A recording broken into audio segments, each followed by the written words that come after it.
It's probably a good thing that Miss Muffet wasn't a Masters. Here's your look at the Mattel He-Man and the Master Universe cartoon collection, Webstor, Evil Master of Escape.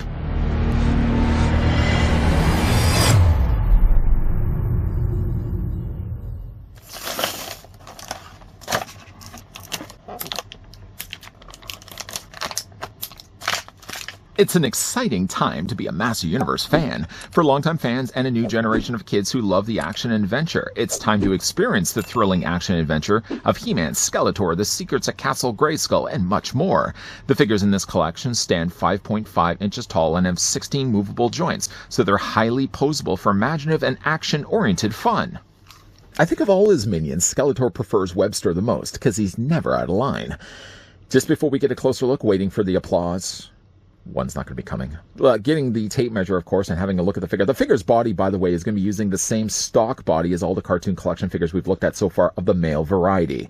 Webstor, because of that, is still going to be standing at 6 inches in height, or the figure's going to stand at 15 centimeters tall. As for Happy Bosses, here's what Webstor looks like with his. Here's what the figure looks like with the earlier looked at cartoon collection Skeletor. Normally, I would have said the exact same bodies, but the thing about the cartoon collection of Skeletor is that he doesn't have monster feet.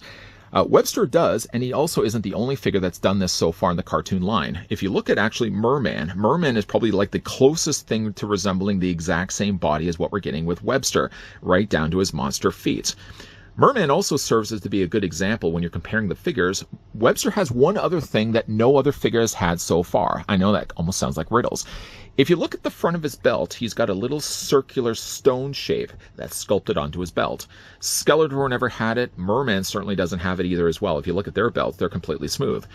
So he is, even though he's probably the closest thing to resembling Merman's body, he is, though, a little bit different because of the way they've designed his belt. Here's what the figure as well looks like with the cartoon collection Beastman, as well, Trapjaw. And the most recent one, obviously, if you guys have been following along this channel, here's what the figure looks like also with Evil Lyn. Of course, I did have to also bring in the Origins version of Webstor, which unfortunately, though, with the time that I've had this figure, because he also has this backpack on the back that holds his cable line, it has now developed looseness in his knees. He seems to still stand, but he's the loosest Origins figure I have so far in my collection. What you're seeing right now is a mini comic. What you're also seeing is an episode-specific accessory, the Grimalkin statue. What you're not, though, seeing, though, is the included sheet that tells you can pop and swap the parts out with other Masters figures if you want to customize them. I didn't want to eat up your time. I certainly didn't want to eat up my time talking about it. And what's funny, though, about it, the amount of time I probably could have just showed you guys what that would have looked like, popping off the limb, popping off the head, swapping out the legs. I probably have just eaten up just as much time yammering away about it. So I'm not going to yammer any more about it. What I will, though, talk about is the mini comic that comes included with Webstor, that being The Shape of Vengeance. It so happens to be shared with the exact same comic that we got with the Evil Lyn. Both of these characters are part of the very villain-heavy oriented wave. The other half of this wave, which we haven't gotten so far, is Clawful and Spikor. And I would imagine, if looking at the history of looking at these cartoon collection figures, the first half of the wave usually comes with the same comic. And then the second half, so I would imagine Clawful and Spikor are going to come with comics that have nothing to do with it at all with Webstor and Evil Lyn. Speaking of Webstor and Evil Lyn, not only are the two featured on the front that are also advertised as part of this wave, but the characters were also shown in the cartoon episode Journey to Stone City, in which Webstor and Evil Lyn teamed up, or again went on a mission. You can see there's Skeletor featured on the front. If we flip, though, through the comics, I know we've already spent a little bit of time talking about the shaping staff there. Also, as well, you can see there's Skeletor. He gets turned into a moth that looks very much like the Silence of the Lambs. And then on the back, of course, you've got yourself advertisements of Webstor, Evil Lyn, Clawful, and Spikor. Looking forward to these. Let's move that off to the side. The character, first of all, comes included, I guess not first of all, second of all, the figure comes included with the Grimalkin statue, which is taken from the episode The Cat and the Spider. It doesn't have any articulation at all, even though, like, looking at the head sculpt, you would swear for a second, try not to swear if you can, it looks like you would be able to rotate the head, yet you can't. It's molded decently. I mean, honestly, though, I can't see myself ever really feeling a need to display these along with the figures. The tail, by the way, is a very soft back bit of plastic. But all in all, like, while I do appreciate some of these, some of I feel like the episode accessories, I think, are ones I would display. Like the one that came included with Beastman, I think was a pretty cool one, and also the one that came included with Duncan or Man-at-Arms. Things like these, though, just because, again, they only pop up in one episode, do I ever see the need to ever want to display this? I feel like, and I know it kind of divides really the fandom. Some fandoms actually, the fans love the idea that they include things that you could look at an episode, for example, like the cat and spider, and say, hey, that's the statue from that. And I'm glad to see that they included it. Other fans, I perhaps maybe lean to this side, think that the plastic probably could have been used for something else. I don't know, maybe like a weapon for Webstor to wield. Technically, he already wields a weapon, not another riddle. On the back of the figure's body, though, he does actually have his cable line. It's very much a different cable line than the original Origins version, which let's just put him down for a second. Let's bring back in the Origins version of Webstor. Webster's one of my favorite figures. It probably makes like the top 5 just from a design standpoint. I love the colorings of Webster. But one of the biggest things that always plagued this figure was the fact that he had to be like the original Origins, the original vintage version of Webster, in that he had a line. The line starts to the top with a hook, which would basically hook onto something that you want to have the character like zip line up to. And then he would have the other end of this line. Now, in between zipping this guy across rooms, you can actually just kind of wrap everything up, and there's little hooks on the side, so you can take the little bit of lanyard and just kind of have it dangling off to the side, so it just kind of stays a little bit more cleaner, and you just don't have this thing hanging off the back. If I did want to unravel this, though, I'm just going to take it off the hook. I'm just going to unravel it here. And again, I'm glad to see that they at least included the hooks so that you didn't have all this excess just hanging. What you do, though, is basically you just take this. I know we've kind of covered this off in his own review. This would just hook onto a wall, say, of Castle Grayskull. And just to kind of mimic this as best I can, you would just take the other end of the line and you would just pull it. And now, I'm not doing any trickery here. If you pull from the one line, he does okay of a job of gravity kind of works a little bit better in his favor. But you basically pull one line and he zips along the cross. He zips basically across that way. It just meant, though, like you had all this extra cord to worry about. It never really stayed in place. So I'm glad, again, like you just had a little area that you could wrap this around. Just wrap it off, get it out of the way, get it out of the way. There we go. When we look, though, at Webster's, let's move that out of the way. That looked a little inappropriate. When you move that out of the way and get Webster's stand, you can kind of already see like he's got really loose ankles, really loose knees. If we look at the one from the cartoon collection, they have really cleaned this up a whole lot more. First of all, his hook on the back is now orange instead of the purple it was before. But what they've done instead is they've got a little dial that you rotate. You just rotate it. You don't have to worry about now wrapping everything up. So what you do basically is you just pull the line that you need and you hook it onto something. So you get about that long of a length. So that's, I don't know, 3 of him long. And you just hook it onto whatever you need to hook it to, and then you would just, there's even an arrow right here too, so it shows you exactly which direction you need to pull, and then you just wind it back up till eventually Webster gets to the top of wherever he is. Hopefully he has enough cable to get to the top of Castle Grayskull, and he's not just kind of stuck about 3/4 of the way saying, anybody, somebody help me. But basically it just rolls back up, so you just get it like that. There really isn't no place that you can actually hook this onto. Not that it necessarily needs it. At least you can kind of just dangle it off to the side. But it's a much cleaner approach to having to worry about like having to wrap this up. But again, like this is supposed to look like the original vintage toy, so I can understand why they did it. Let's move this guy out of the way for a second. Let's get a closer look, though, at Webster. Webster's got the colors pretty much similar to the original vintage toy and very much similar to the Origins line, which now I'm just ultimately bringing him back. He's a little bit more cartoonier, so you can see like he's got pupils on this in the middles of his eyes. The original Webster wouldn't have had that, and he's also got the larger fangs. Is that a Nausicaan? It looks like a Nausicaan from Star Trek: The Next Generation. This one, again, is a little bit more cartoonier. You can see his armor is very similar, but there are a few notable things that are changed between the vintage and the Origins and what we're now getting with the cartoon collection. His little star formation that he has on the front of his armor is, well, first of all, the original would have had 2 of them. The cartoon collection now actually has only this in 1. The belt is also matching that color of the orange, whereas this one would have had the belt in red, and it isn't quite the same color. I guess the belt coloring of the belt kind of matches the inside star, so there's a few little color changes there.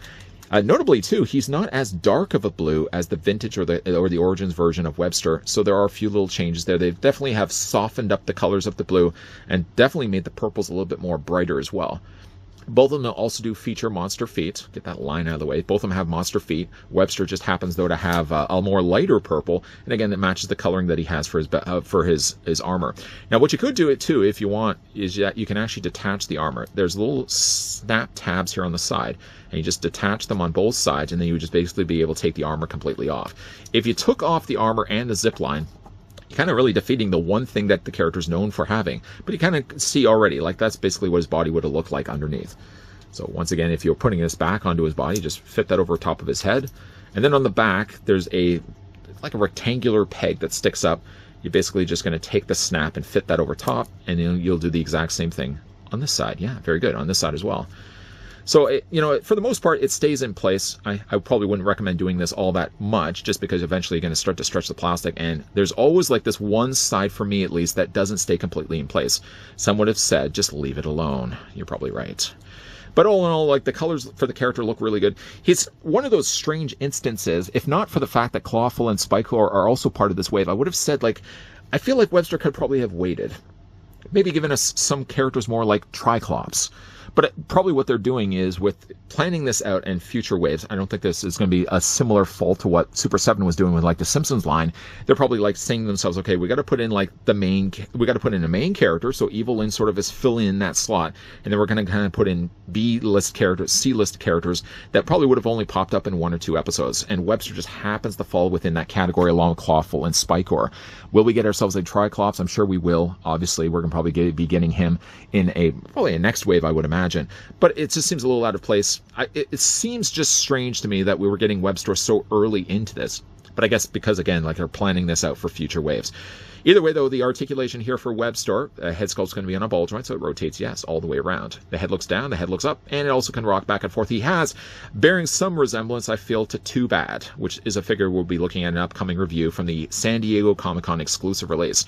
Arms rotate all the way around. You can also hinge the arms out at about 90 degrees. There is a swivel here in the elbow. Not in the bicep, in the elbow. There's also a hinge there as well. Hands rotate all the way around. There's a hinge back and forth there too. Swiveling back and forth only on the waist. Legs split out on ball joints. You can take the legs and move forward. You can move them back. They always seem to be really tight, aren't they, when you're trying to move them forward. There's a swivel there slightly on the top of the thigh. Single hinge on the knee. I wanted to also say too, with my Webstor, he seems to be a little loose in the knees. I mean, I don't think he's going to be as loose, perhaps, as the Origins figure, but he's already starting to develop looseness, and I don't know if that's probably with using the mold again and again and again.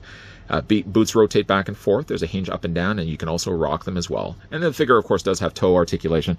It does also have foot pegs on the bottoms of his feet.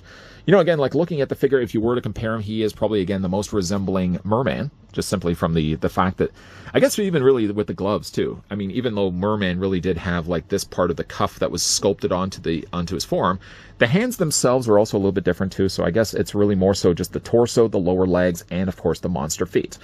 The thing that's also interesting, as mentioned already, and I don't want to keep drawing out the same information again and again, is that also, as you can see, Webstor does have that little circular stone on the front of his belt. So far has not made any other appearances when we look at the male figures. Again, we'll just kind of bring in all the other ones that we've already looked at so far. I guess we're kind of looking at the numbers really too. We're really outnumbering the good guys by quite a lot, considering that already we have, 5 figures?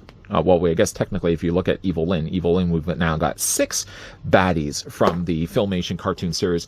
And then, of course, on top of that, the second half of this wave, having already Clawful and Spikor added to it, I think there's definitely going to be more masters that need to be released in future waves. From a standpoint of getting Webstor, I don't think we necessarily need to get him right away, but considering that Webstor sits pretty high on my list for all-time favorite designs of Master Universe characters, he's a well-welcomed addition to my collection. If I didn't know any better, I'd swear that somebody had their dirty mitts all over the Grimalkin statue with plans to heist it. That's a term I'm going to use very loosely because the character, to be all honest, has the hardest time to even hold the statue. If it wasn't for the fact that I knew Webstor came included with it and you just put this in front of me, I would have honestly suspected that the statue came from a completely different toy line altogether. Fine and good it is to include these things that are specific to the episodes, but again, like, to have them along with some of these characters, some of them have been good, some of them have been bad, and I feel like in a case with the Grimalkin, I feel it almost kind of goes more into the category of bad. I appreciate, I suppose, and probably maybe more individuals that were familiar with the episodes more than I am, probably would appreciate the fact that Mattel would take a time to throw in something like this that would have only popped up in 1 episode. I kind of look at this and just think, it's a waste of plastic. Maybe. Don't throw any of the turnips at me. I'm just saying, I think it's a bit of a waste of plastic to dedicate this to a statue that's only in 1 episode, when realistically they probably could have included something that's maybe seen a little more often. Could have maybe been, I don't know, like energy effects, or maybe even just a weapon for him to wield. I would have probably been more interested to display the figure with that rather than a statue of this. Either way, though, I like the look of Webstor. He's definitely cleaner when it comes to his cable line on the back of his body. You don't have to worry about wrapping everything up like you had to do with the original Vintage or the Origins. It's a cleaner and a more polished look to the character. Just whether he needed to belong in such a recent wave of cartoon collection figures, that's a debatable topic. As much as I love Webstor and I like the look of this character, I feel like I could have been fine just to wait for Webstor in exchange for a character that would have probably had more attachment too. Either way, though, what do you guys think of Webstor? Let me know down below in the comment section. Are you glad that we got him as part of this wave? And what do you feel when it comes to episode-specific accessories, let's just say, that are only in one episode? Do you feel like Mattel should continue to include that with all the figures that they're doing for the cartoon collection? Or nay that, and rather just have the figures come included with weapons instead? Let me know what you think down below. In the meantime, though, if you guys did enjoy this video, do it a solid. Throw it a like. You want to stick around for more? I hope so. Hit the subscribe, turn on the bell, come back, please. As always, thanks for watching. See you guys next time.